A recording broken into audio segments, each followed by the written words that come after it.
Hello, everybody. My name is Dan Skip Allen, and this is the Top 5 Weekly, where myself and my guests talk about a topic. It could be an actor. It could be an actress. It could be just a generic genre of movies. This week, in honor of a special little video game movie that's coming out, we're gonna talk about Mr. Jim Carrey. And like I said, I don't do this on my own. I always have some guests with me, and I got a couple returning guests. So I'm going to just introduce them right now. Mr. Caleb Boatman, welcome back. I know this was short notice, but you came back. I appreciate it. Yeah, I don't have class tomorrow, so I just get to, I didn't have anything going on. I didn't have to be cramming or anything, so I figured, why not? I love me some Jim Carrey. So I'm excited for this. I think we're going to talk about a lot of good movies, hopefully. Well, that's the whole goal of the show. And Mr. Nick Carley, when I put this topic out there, you jumped on it right away. We were banting about which topic it was going to be, whether it was going to be another topic or this one. It ended up being this one. So just glad that you were still able to do it, and we can get talking about this. Oh, yeah. I love Jim Carrey. I grew up with the man, and I mean, I was in his heyday. I remember all of his movies coming out, so I'm happy to talk about it. Oh, yeah. You and me both, man. I mean, I'm older than you, and I'll tell you right now, I was a huge Jim Carrey fan back in the 90s, back when he was on In Living Color, which for about 2 or 3 years knocked it out of the park. And he was the token white guy on there. So you know he had to be funny. He was the only white guy for black guys. And that's not being racist or nothing. It's the truth. He was the only white guy on a show, a bunch of black guys. Yeah. And he was brilliant on that show. So Fire Marshal Bill. Oh, God. I mean, that is, yeah. Oh, I love Fire Marshal Bill. So let's just not mess around, mix words here anymore. Let's get started. All right, Caleb, since you're the first person on my right, when I'm looking at my camera here, you can go first. What is your number 5? Also, we know that if somebody has something, we hold off. We say, hold your horses. We're going to get to that eventually. And we know that these guys know the rule. They've been on before. So, yep. 5, I was between 2, and I decided for my number 5 to go something that I think doesn't quite get enough love. It's a movie that is a little bit underrated. I'm going with The Cable Guy for my number 5. All right, I do not have The Cable Guy. Do you have The Cable Guy, Nick? That was definitely an honorable mention. It did not make it on mine either. Yeah, I had it on honorable mention as well. So go ahead, Caleb. Yeah, I think The Cable Guy is a movie that I'm not sure. I know it wasn't beloved in the 90s, but I think as internet culture has gone on, I think that movie has aged beautifully. I think you kind of get the obsessive fan culture, especially with, certain things in like the movie and TV community. Like, look at Star Wars. People get so obsessive sometimes about that, and I think you can see that with Jim Carrey's character a lot. And there's a lot of just really funny, creepy moments that really work in that movie. And Matthew Broderick works off of Carrey really well.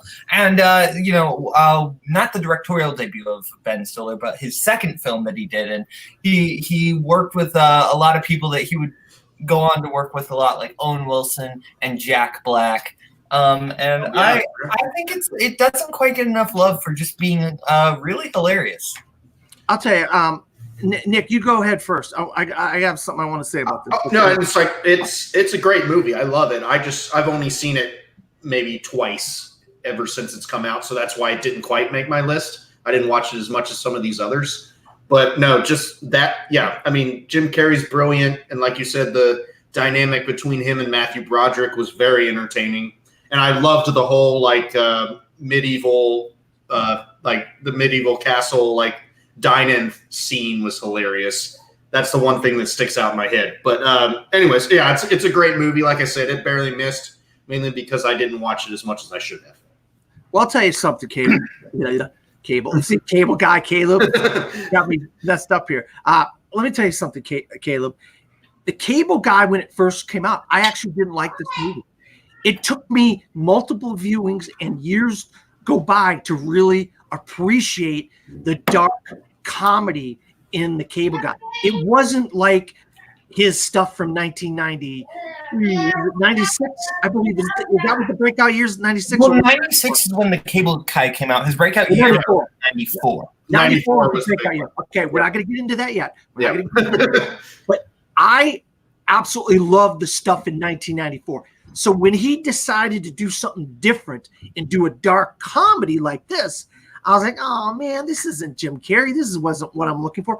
But as the years have gone by, I really appreciated the Cable Guy more. Now, here's a trivia question, and you guys are both trivia guys. What is the name of the song? Because I love the song in the movie. He's doing the video of the song. Somebody to Love by yeah. what is By the band? Queen? It's not Cobra Starship. It's a woman. Isn't it a woman? It's Jefferson Airplane. Is it? Okay. Airplane. That is a women's singer. So Yeah, I love that song in the movie. Yeah. He's doing the reenactment of the video of the song. Don't you want somebody to love? You got the list. Oh yes. I loved it. I loved that part. I absolutely loved. And just on Nick's point, and I didn't want to go into this too much, but on Nick's point, the place that Jim Carrey went for the King Arthur thing, that's a restaurant here in Florida. It's in Kissimmee, and Jim Carrey actually bought it. He bought the restaurant. Oh, nice. And so he could, because it was going out of business, and he had heard about it, and he had bought it, and then they did that whole King Arthur's Court type of scene. It's a restaurant where you could order food, and it's like big giant portions, and you have jousting and all that kind of King Arthur. They do that reenactment stuff there, and it's still in existence here in Orlando. So that's just a little bit of a clue about where that was. Because of Jim Carrey. Yeah, I want to bring up, just now that you brought up the medieval times scene, I want to bring up one of my favorite lines from medieval times, where Matthew Broderick, can I get a fork? And Janine Garofalo, as the waitress, goes, there were no utensils in medieval times, hence there are no utensils at medieval times. I would like a refill of that Pepsi. Yep. Yeah, that's the one thing they had to give you something to drink or whatever. I guess you didn't get mead. You could, I don't know, maybe they did. So you know what the funny is? I lived here all this time, and I've wanted to go there so bad. I haven't been there once. I have friends that have gone to medieval times. All right, that's enough about the Cable Guy. Nick, what is your number 5? Okay. As most of this list is, this is a personal one. I watched the hell out of this movie. I am going to go with The Grinch, the 2000s Grinch. Yeah, I actually had this on my Christmas movies list, Nick, and I got some crap from some people about that. I know one particular guy in this community who's in the Schmodown does not like How the Grinch Stole Christmas, the 2000 Grinch, but I love it. It's in my honorable mentions. Caleb, do you have it on your list? Jim Carrey's performance in this movie, I think, is fantastic. I think Jim Carrey is very good in this movie, and I get what the movie is trying to go for, kind of more trying to point the fingers at the Who's as well, and I like that concept. For me, a lot of the comedy going on doesn't quite work for me. And I also just think, if you give me the choice between watching the animated version from the 60s and this version, I'll usually just take the animated version, because I think that just tells us, it only has 30 minutes to tell the story, but I think it does it perfectly within that time cap. But I do appreciate a lot of things about the Jim Carrey version, especially that it, unlike a lot of remakes, it actually tried to do something different with it. All right. I appreciate the attempt rather than the execution. Yeah. All right. Sorry to interrupt you there, Caleb, but this is Nick's time to talk about. That's fair. No, Sorry, you asked me. So no, that's all valid points. I completely agree. If like I said, this is strictly Jim Carrey, and Jim Carrey's performance in that film carries the entire film. And there's just so many quotable lines from that film that, like, just for like my wife and I go back and forth. The whole I scheduled dinner with myself. I can't cancel that again. Or the whole like echoing part back and forth. I'm an idiot. You're an idiot. And so it's just like he just portrays it brilliantly. And I mean, it is hard to beat the Boris Karloff version for sure, because it's 30 minutes, very concise. But like I said, this film, I mean, Jim Carrey is just front and center the whole time, and it's hilarious whenever he's on screen. And I think it's just a great portrayal of that character. No, I'll tell you, I absolutely agree. I had it on my Christmas movies list. And I'll be honest with you, the Benedict Cumberbatch version from a couple years ago, I love that. I love the Boris Karloff. I love every version. I need to see that. I haven't seen it yet. Oh, you got to see it. The animation is gorgeous. Okay. I mean, gorgeous. The dog, Sam the dog, almost feels the whole movie. Max the dog. Max the dog. Max, the dog. Good job. Thank you, Caleb. Max dog almost steals the whole movie. He's so good in the. Okay. Yeah, we'll have to check it out then. All right. Yeah, Benedict Cumberbatch version. Yeah, I have it in 4K. I'll tell you. Oh my God, the transfer is beautiful. But I think all versions of this story have their own merits and including the Jim Carrey version, in my opinion. Yeah. And that's why that's what I gravitate towards, because I really love Jim Carrey, and I was like, wow, this is great to see him portray this character of all characters, you know. So okay, so now it's my turn for my number 5. I'm sure someone's got this on their list, so I'm going to be probably more than likely I'm going to be skipping myself here. So I'm just going to say the name of the movie, and you guys could say, hold on there. Liar, Liar. I actually don't have that one on my list. Barely missed my list. What? Wow. Wow. Shocked. I thought one of y'all would have Liar, Liar. This was a tough list, by the way. Yeah. Very almost impossible. I'll tell you right now, guys, this is one of the hardest lists I've had to make since I've been doing this show, in the first incarnation and the second. I just love so many of Jim Carrey's movies, and I just couldn't live with myself if I didn't put Fletcher Reed on there from Liar, Liar. I mean, him playing a lawyer, this slick lawyer that just tries to get his own way, and then he can't tell the truth. He has to tell the truth all the time, and he has to get around it and do a case, and he's in trouble with the judge, and it's some of the best slapstick comedy I think Jim Carrey's ever done. And he's a really great slapstick comic. Oh, for sure. You know, one of the best. I mean, this is some of the, I mean, you're like, he can't do any better than the stuff in 1994. And then he comes out with this, and you're like, oh my God, Jim Carrey is at the top of his game. And I absolutely love this character, Fletcher Reed, and him playing this lawyer is just hilarious to me. And so I had to put this on my list. So, Caleb, you got any thoughts about it? Oh, this film is a classic for a reason. It barely missed my list. I think that the scene when he's beating himself up in the bathroom is just one of the funniest physical comedies that you will like, physical comedy moments that you will find this side of Charlie Chaplin. Like, legitimately. And then who can forget, like, my pen is blue, and like so many other great moments. Like it's Jim Carrey at just the height of his Jim Carreyness, and it's an absolute classic for a reason. Yeah, Nick, you got any thoughts about Liar, Liar, Fletcher Reed? I mean, you covered it all. You know, one of the classic, the whole, like with his kid, the claw thing is, you know, and just to add to the list of things we've already said. But no, I mean, it's just a wonderful movie. And then, of course, the whole scene when he got pulled over by the cop and opens up his glove box and like 100 speeding tickets come out. But like I said, it's just that part of that, you know, 94 on where he just like totally killed it in every way. So it's just one of those things that, like, man, I could have put it on that list, but there's just so many to put on there. Yeah, I was just actually. I really was surprised one of y'all didn't have it, but I'm glad I had a chance to talk about it without having to wait longer. Yeah. Exactly. Let's get back to Caleb with number 4. Okay, just get ready to say "Hold your horses" now. My number 4 is Dumb and Dumber. I do not have Dumb and Dumber. I don't have it either. Okay. I had it at number 6, Caleb. Fair enough. It's just yet again, just like Liar Liar, it's right there. Yeah.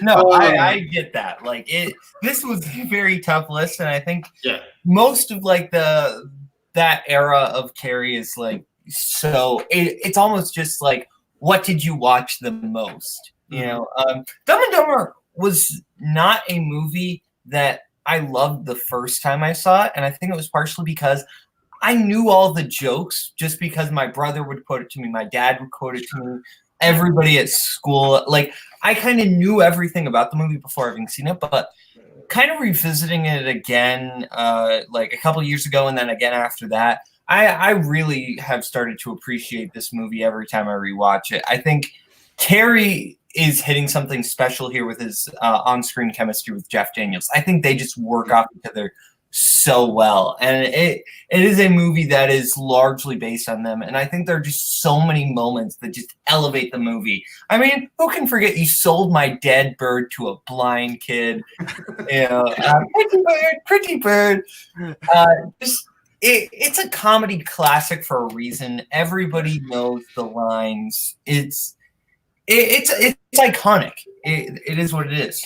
Oh yeah. Yeah. Real quick, Nick, Lloyd, the character of Lloyd, I mean, just the stuff at the wedding and just the interaction between him and Jeff Daniels.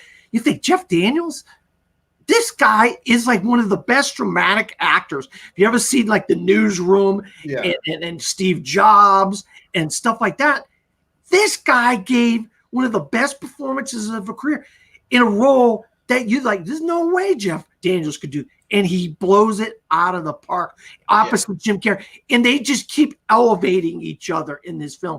And Lloyd and what's it, Harold? Why do I want to say Harold for some reason? I know it's not Harold. It's Harry. Harry and Lloyd. That's it. Yeah, Harry and Lloyd. They are so freaking good. And this is one of those 1994 films that launched the megastar that is Jim Carrey. So Nick, you got any thoughts about it?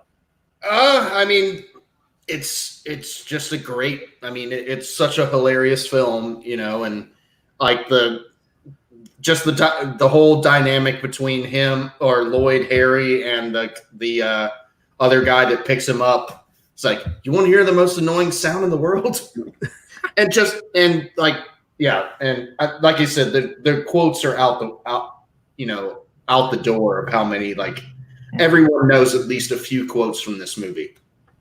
Yeah. So, I mean, like I said, it was really hard, really difficult. This is my number 6, no question. Yeah, it was my number 6 as well. It was like, man, how the heck do I come up with a list of 5 when there's easily 7 that I could put on the list? You know, exactly. So, no, it's a fantastic film. I can't argue against it. Like you said, it was just in that time frame where he was just killing it, whatever he put out. Yeah. So. All right. So, Nick, what is your number 4? Okay. Well, I am going to go to a more dramatic role, you know, as we started out with comedies so far. And I might get pushed off for this one, but I'm going to put Man on the Moon as my number 4. Hold your horses there a little bit. Yeah, I figured. I have to ask, how far down your list is it, Caleb? It would be my next one. So all right, so this is what we're going to do. Okay. Man on the Moon is my number 4 as well. Oh, okay. Gotcha. So my number 3. You're number 3. So let's talk about it, Nick. Starting with then me, then we'll go to Caleb because it works out perfectly. Yeah. I mean, yeah, this is just, I mean, I was a fan of Andy Kaufman because my dad was a huge fan of Andy Kaufman. So I knew the character, or I knew him on SNL and whatnot from whatever he did. And then I also recently watched there was a documentary that came out about how Jim Carrey dove in so far into this role that he actually like pissed everybody off on set because of how realistic he was being. And I don't know. He nails the character. No one else could have played Andy Kaufman.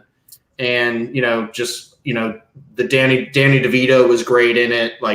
But mainly, yeah, Jim Carrey just nailed the character all the way through. And it's just a really interesting story to boot. So, Caleb, I'm going to ask you a favor, not to interrupt you. Oh, Caleb, go ahead. Could you look up the Oscar nominees for Best Actor that year while I talk about Jim Carrey on Man on the Moon? Yeah, sure. I can think of a few off the top of my head, but yeah. Yeah. Okay. I'll tell you right now, I was a huge Andy Kaufman fan. I grew up watching Taxi, guys. And I remember watching wrestling with Jerry the King Lawler. This feud between Jerry the King Lawler and Andy Kaufman, it seemed so real. I saw that David Letterman interview with them, and it was the most craziest thing. You thought there's no way this is fake. And it was kayfabe. The whole thing was kayfabe. Yeah. But it was so real. There's no way you could have thought it was fake. That's how into this whole wrestling feud Andy Kaufman was. But also, his character of Latka, oh my God, on Taxi, brilliant. And Jim Carrey was, if he wasn't nominated, which I don't think he was completely robbed that year, in my opinion. He should have not only been nominated, he probably should have won the Oscar 100%. For this character. He was so, they say Christian Bale and some of these actors, they become the character that they are. They lose weight, they gain weight.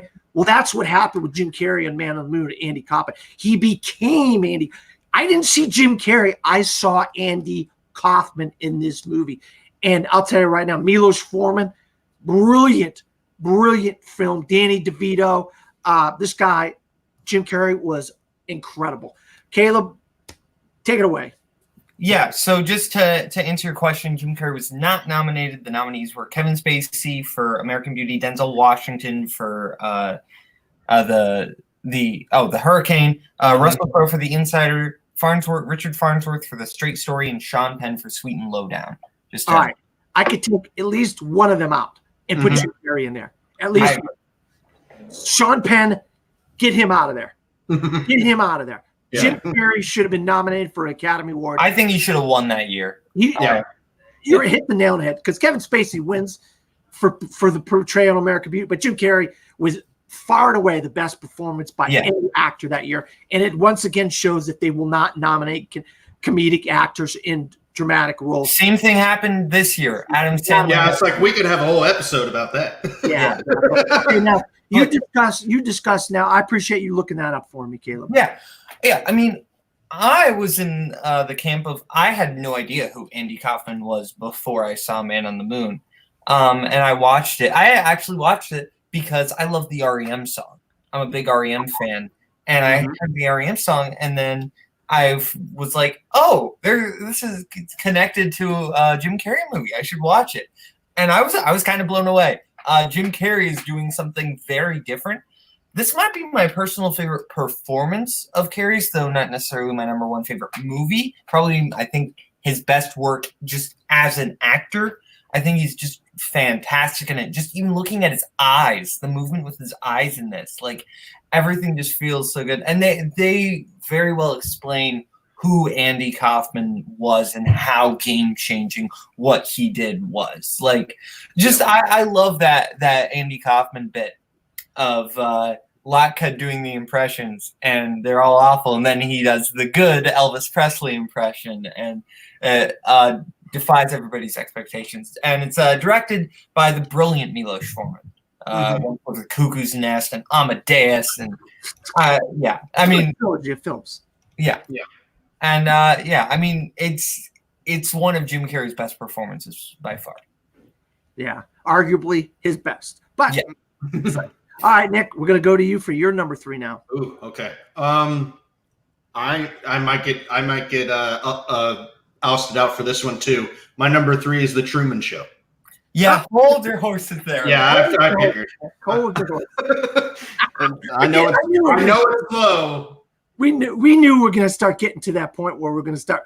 We're kind of, both Caleb and I were shocked we didn't get that earlier on with our number 4, number 5, but we're finally starting to get that now. So we're going to hold off there. Fair enough. And I'm sure we're going to do the same thing with my number 3. So I'm just preparing for us. I'll just say it right now: Eternal Sunshine of the Spotless Mind. That's my next one. That's you're going to be. I actually did not have that on mine. Wow. Okay. I know. So well, you're number 2 though, Caleb. Huh? Yeah. I will shamefully admit I have not seen that movie. Oh my God. Okay. So, Eternal Sunshine. I'm going to talk about it. That's why it's not on my list. So. Yeah, you can't put something you haven't seen. You need to see that movie. I agree. It's up there. I need to find it. Go ahead. You want to talk about one of the most incredible performances I've ever seen. I mean, let alone a comedic actor. I mean, this has got a cast that is just ridiculous. Kate Winslet. Caleb will probably go into a bunch of more people that are in this. I believe it's by Charlie Kaufman. Am I correct? Written by Charlie Kaufman, yes. Directed by Michel Gondry. Michel Gondry. Written by Charlie. If you know Charlie Kaufman, Adaptation, John Malkovich, these are like head case kind of movies that really get inside your head and make you think. Oh, yeah. And I'll tell you right now, Elijah Wood is in this. Jim Carrey as Joe Barish gives an absolutely out-of-body experience that you just never see coming. And you're like, this guy is phenomenal. I don't care what people say about his 1994 stuff or his comedic stuff or his children's stuff. He is an absolutely phenomenal performer. It doesn't matter what it is, but that stuff, there's a line of dialogue which I cannot for the life of me remember right now, Caleb, because I'm kind of getting old and I don't remember stuff as young people like you. Maybe you can tell me the role, but like he's yelling and he's like on ice or something like that. I could be wrong. I might be mixing up my scenes here, but there's like he tries to kill, like erase the memory of his girlfriend from his mind, and he goes to this doctor played by Mark Ruffalo, I believe, and it just has layers on top of layers on top of layers, and it's just like you're just blown away.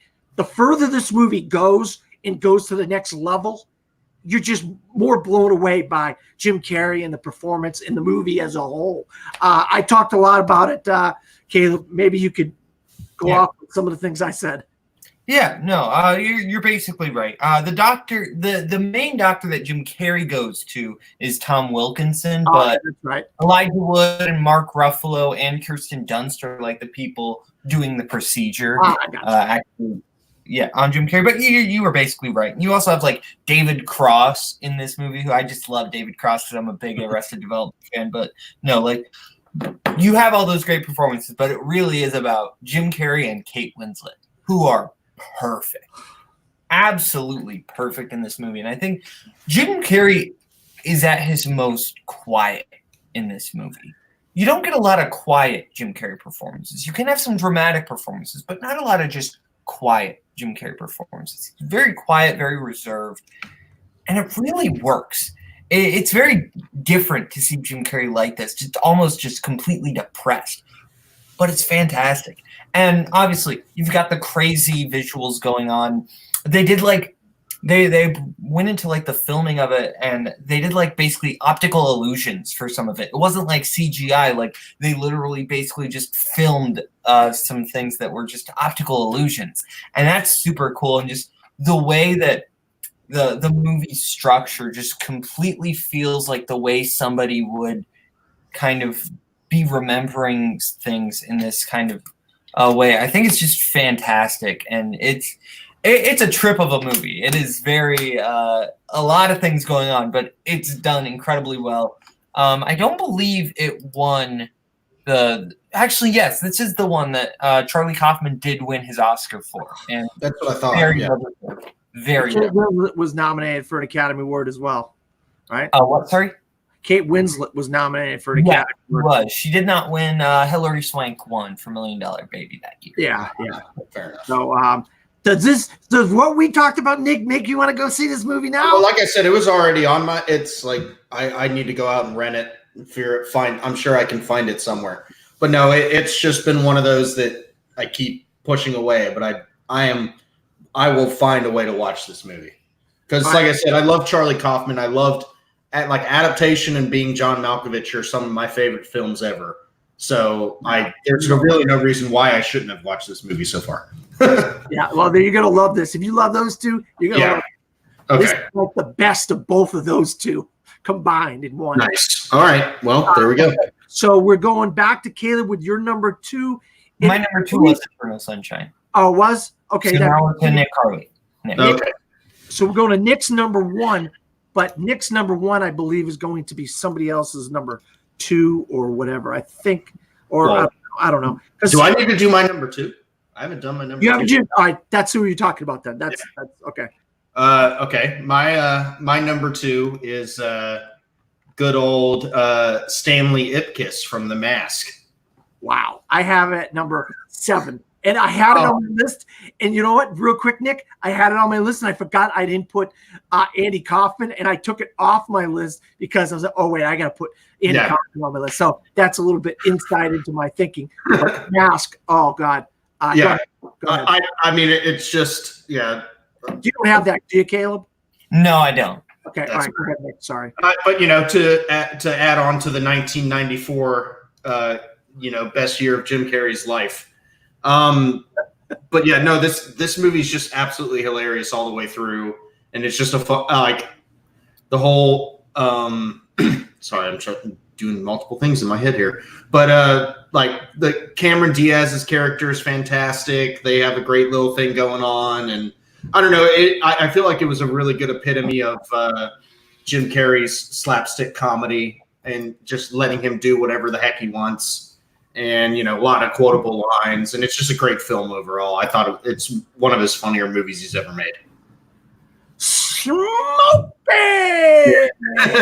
I freaking love The Mask. I'll tell you right now, one of the best comic book adaptations before the Dark Knight trilogy and the MCU. If you had to say that they were going to adapt The Mask and it was going to turn out this freaking good, I'd be like, shut up. There's no way.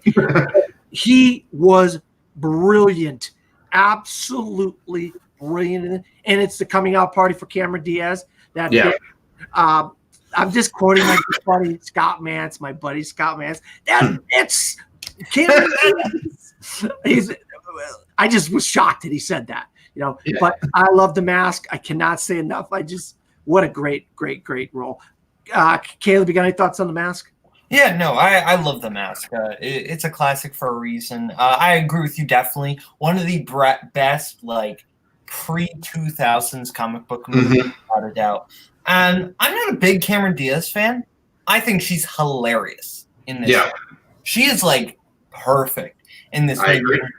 A lot of times, when you have, like, really in a lot of Jim Carrey movies, and it's very prevalent in 90s comedies, if you have an attractive woman in the cast, she's normally just there to be the attractive woman. She's not allowed to actually be funny. Cameron Diaz is incredibly funny in this movie. Yeah, exactly. I love that so much. She is amazing. She might even be like in a few scenes like outshining Jim Carrey in terms of comedy in this. But Jim Carrey's doing his thing, and the visual effects. That's fantastic. So beyond their time. So beyond their time. Exactly. Just perfect blend of like this cartoony style, but it really works. I think it's great. Like I actually think they took a little bit. All right, go ahead, Kayla. No, that was the end of my sentence. Go ahead. Okay. I believe they took a little bit from Who Framed Roger Rabbit in terms of layering and whatnot over Jim Carrey and layering the animation over it, and it made it look seamless. You know what I mean? Yeah. Oh, yeah. Kind of like what they did in Roger Rabbit. That was not an easy feat, what Robert Zemeckis had to do with Who Framed Roger Rabbit. And they really kind of took a little bit of that in The Mask. My number 2 is actually, I believe, your number 3, Nick, but I don't know. I think it's Caleb's number 1. I believe my number 2 is The Truman Show. Is that your number 1, Caleb? Yes, it is. Okay, so what I'm going to do is I'm going to let Nick talk about it first, since he brought it up first as number 3. Then I'll talk about it. Then we'll let you, since it's your number 1, Caleb. All right? Okay. I mean, it's just I love the concept. The story's fantastic. I'm very familiar with the location they filmed it on. That's kind of why it has a special place in my heart, because I live about 2 hours away from there.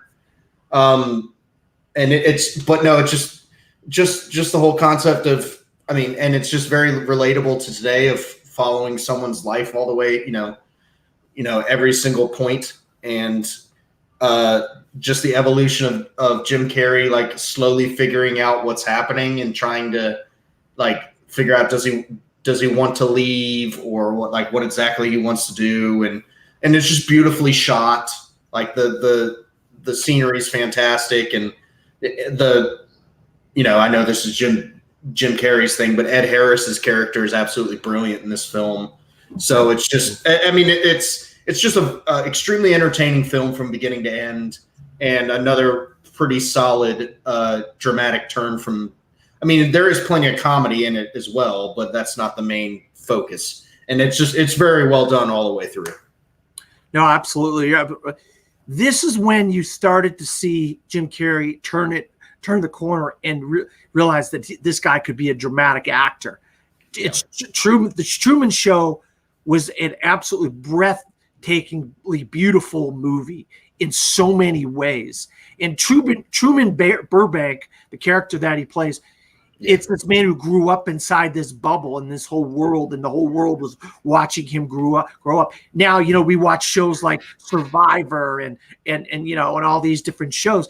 That was the precursor to those shows. This movie, I believe, if I'm not mistaken, came out before Survivor, came out before American Idol, The Voice, and all these different reality shows. And it was just a beautiful story about this man and his life. And you're right, Ed Harris, brilliant in this movie.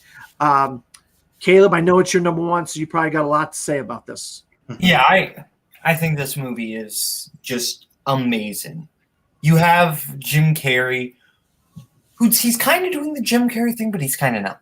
He's kind of being like, funny and over the top, but there's like this quiet kind of level about him. It just feels like such a different performance for Carrey, because he's just doing something so different for me in this, and I love it. And you have obviously the quotes of "in case I don't see you, good afternoon, good evening, and good night." And you have that final confrontation between Ed Harris as Christoph and Carrey as Truman when he's about to leave, and it's just so philosophical in the writing. Like it's amazing. And then you have the rest of the cast. Laura Linney, who is shining in this movie. She is fantastic as this actress who is just kind of trying to do her job, but you get the feeling that she's clearly trying to put away her own sense of maybe this is wrong, and she's just stick to the script, stick to the strip, go with the program. And she's amazing in this, and just everybody is fantastic. But that final scene is just one of the best moments in movie history. Yeah. Oh, yes. This has so many emotional moments. There's moments where you just tear up in this movie because it's just so emotional. This man's story. All right, so my guess is Nick and I have the same movie, but we'll find out. Yeah, we'll see. I don't know. We'll say. I have a feeling we do, Nick. Okay. Let's see. What is your number one, Nick? This is just another personal. Grew up on this film, watched it, so many times. I'm gonna go with Ace Ventura: Pet Detective. Yeah, go ahead. Okay. Is that what it was? All right. That's what it was. No, it's just, it's arguably one of the, in my opinion, one of the funniest movies ever made. Definitely in my top 3 for sure. The whole concept and, Jim Carrey being his, wild self. And this basically started the year of 94 for him. I think it came out in February or something like that. So it was, and just the whole thing, and I loved just the whole having to do all this stuff with the Miami Dolphins mascot, and Finkel is Einhorn, and that whole bit. Man, it's just such so many different things, and then between him and Tone Loc, that whole bit, where he's at, talking through his ass. Just like I said, I could go through the whole film if I wanted to, but it's just absolutely hilarious. I die out laughing every time I watch it. I absolutely love that film. No, I had it at number one. You know, Yeah. in years past, I may not have had it at number one, but as I've gotten older, I appreciate it more and more for what a brilliant performance that Jim Carrey gives as Ace Ventura. And you said some of my favorite things, talking out of his ass. He's talking out of his ass. Laces out, laces out. Yeah, laces out. Yeah. I mean, this is a football guy, you know, having like the Miami Dolphins of all teams being kidnapping the dolphin and have to find out what. I mean, this is like all the things they could do that just could cause hilarity and just have these funniest moments, like you said, the relationship between him and Tone Loc of all people. Yeah. In this movie, like how many other movies is Tone Loc? He's brilliant in Ace Ventura, Pet Detective. The sequel is not as good. It has its moments, but but it's still, I mean, once you've seen it the first time, it's not like, you know, it's like Anchorman. Once the first Anchorman, then the second. Yeah, it's not rewatchable. Yeah. But the first one still has so many brilliant comedic moments in that year of 1994. It capped off that year with this, and then The Mask, and then Dumb and Dumber, I believe. Yeah. I think that's how they came out. Yep. I could go on and on and on, wax poetic about Ace Ventura: Pet Detective. I just think it's the crowning jewel of Jim Carrey's career because of it kicked off this genius of a man that we get to see now in a movie early in February. Caleb, you got any thoughts on Ace Ventura: Pet Detective? I mean, it's definitely Carrey at his like 100% pure, unadulterated Jim Carrey-ness, right? It is just Carrey putting the dial all the way to 11. And I think that makes sense. Like, that was kind of his big introduction. That was like February of 94, I believe, is when that movie came out. And that was when he kind of just came right onto the scene with a flash. And I definitely think it's very funny. It's not like quite up there with my top 5 for me, but I definitely do enjoy the film quite a bit. You got Courtney Cox in there. She's always great. And then just there are so many fantastic scenes when they're going to the rich dude's house and Carrie's like sneaking around and then do not go in there. Like that. I love that. Yeah, that is definitely one of my favorite scenes. You're absolutely right, Caleb. All right, so we got any honorable mentions, guys? I have a few that we've already discussed, so there might be one on here that we have not discussed. So, Caleb, just give me one. We kind of, between the three of you, really talked about quite a few of his films. So, just kind of give me one honorable mention. Okay. I'm going to go with Bruce Almighty. I think Bruce Almighty is very funny. I think it kind of came later. That was like close to the tail end of like the peak of Jim Carrey, like being, the superstar. And I really like that one. I think just this idea of what if a guy had all those powers. I think that's so interesting. And I love that. And Steve Carell, who would eventually get the lesser Evan Almighty. But just in that supporting role, I think Steve Carell is super funny, especially the scene when he's reading the teleprompter and Jim Carrey's like, that was brilliant. Yeah, that's one of the funniest Jim Carrey scenes of all time. I agree. Yeah, that is a choice. Oh, go ahead. No, that was a great choice. Once again, I mean, you could literally do a list of top 10 of Jim Carrey. We're not. I don't do 5. We could do 10. You could easily have a 10 and still be like, oh my God, what am I going to have at number 10 or whatever? Yeah.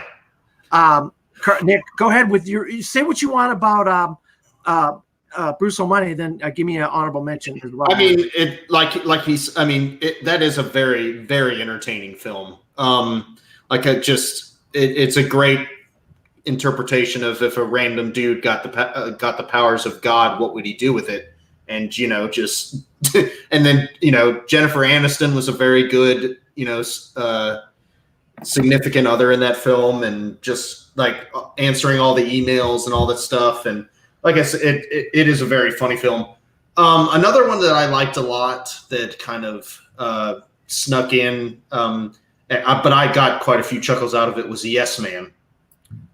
that was I having to say yes to everything, because that's very applicable to a lot of people. I think that just like that. So that story is very very applicable to modern life. And there's just a lot of really funny different scenes in it, and like him walking out to the guy that's about to jump off the roof, and he's playing the guitar and stuff like that. And Zooey Deschanel is great in it too. So that was one that kind of like, oh, I wasn't expecting much, and I watched it. I was like, oh, that's actually pretty funny. No, you're absolutely right. I mean, it's kind of, in a way, it's kind of like a takeoff of Liar Liar. So it is, yeah, in a little bit. Yeah, so that's the only thing about it that you're like, oh, well, we kind of already saw that a little bit with Liar, but it is really good. I mean, it could have been like, oh, that's just Liar Liar 2.0. No, it's actually, it's a really good movie. And you hit the nail on the head. Zooey Deschanel is really good. You got any thoughts on Yes Man, Caleb? Yeah, I don't quite love this one as much as everybody else, but there's a lot of good moments, particularly Luis Guzman on the window. And Jim Carrey comes out and he's playing Jumper by Third Eye Blind. That's one of the best moments. And maybe it's partially just because I'm a big Third Eye Blind fan. That's fair. I love that moment. And Zooey Deschanel is really funny in this. She's kind of doing the Zooey Deschanel thing, but yeah, it's a typical character. The Zooey Deschanel thing. She was because if you like her, you don't mind her being herself. Yeah. You're like, okay, we're glad to have her as the love interest. Yeah, exactly. There aren't enough movies where we got Zooey Deschanel, because it was kind of like that period in the late 2000s, early 2010s, and then she just kind of disappeared and did New Girl. Yeah, exactly. Yep, you hit the nail on the head. All right, well, somebody had to bring it up. I was going to bring it. The movie is not good. I am not a fan of the movie. I just love the fact that Jim Carrey played this character, and he kind of took a little bit from Frank Gorshin, a little bit, and that is the Riddler in Batman Forever. That's fair. He takes a little bit from Frank Gorshin with his over-the-top Riddler, not the Riddler. This is not the Riddler. It's his version of the Riddler, which isn't the Riddler. It's Frank Gorshin's version. Yeah. But I just want to, as an honorable mention, I just, because it's Jim Carrey, and so that's the reason why I love it. I think it was an appropriate casting. He was just in a terrible movie. Yeah. Caleb, you got any thoughts on the Riddler? Oh, he's 100% the best part of that movie. Yeah. And I think he's better when he's Edward Nygma. That's not just the Riddler. He's good as the Riddler, but when he gets to just be the regular guy, I think he's fantastic. And I think he's kind of tapping into the same thing that he did when he was doing the Cable Guy, kind of that creepy admirer. And I think that's a role that Jim Carrey doesn't get to play enough, and he's very good at it. Yeah. Oh, yeah. All right, so that is it for the honorable mentions. Caleb, what is your 5 through 1? Yeah, my number 5 is The Cable Guy. My number 4 is Dumb and Dumber. My number 3 is Man on the Moon. My number 2 is Eternal Sunshine of the Spotless Mind. My number 1 is The Truman Show. Nice. And Nick? My number 5 was The Grinch. My number 4 was Man on the Moon. My number 3 was Truman Show. My number 2 was The Mask. And my number 1 was Ace Ventura, Pet Detective.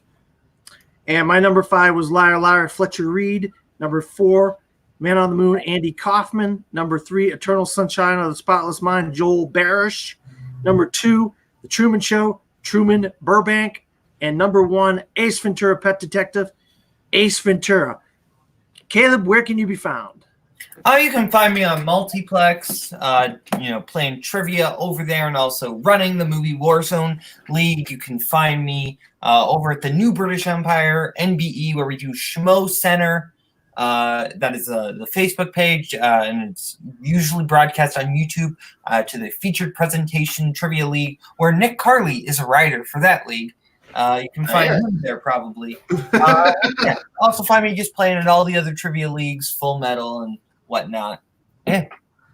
And Nick, where can you be found? Well, Facebook by all sorts of different things. Like Caleb mentioned, I am a writer for the Featured Presentation Trivia League on Facebook.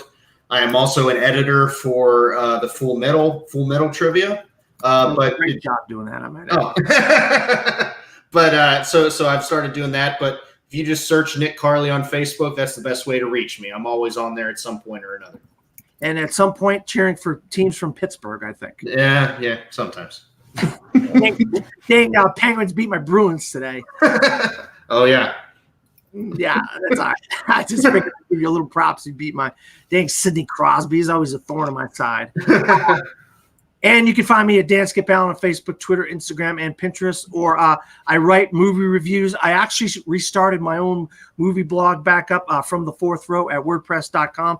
I have one movie review up so far since I've relaunched my Bad Boys for Life, and I'm not getting a lot of good response on that. People are the response is kind of people are coming after me for that. But hey, I don't mind. That's what being a film critic is. Sure. You're not going to please everybody all the time, and film is always subjective.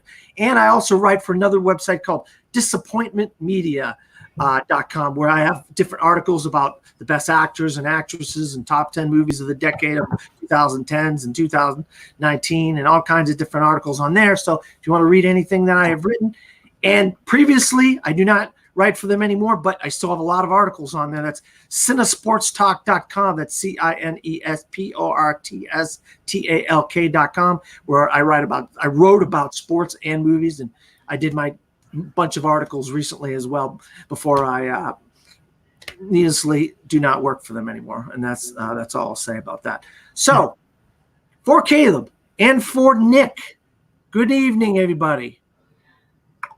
There we go.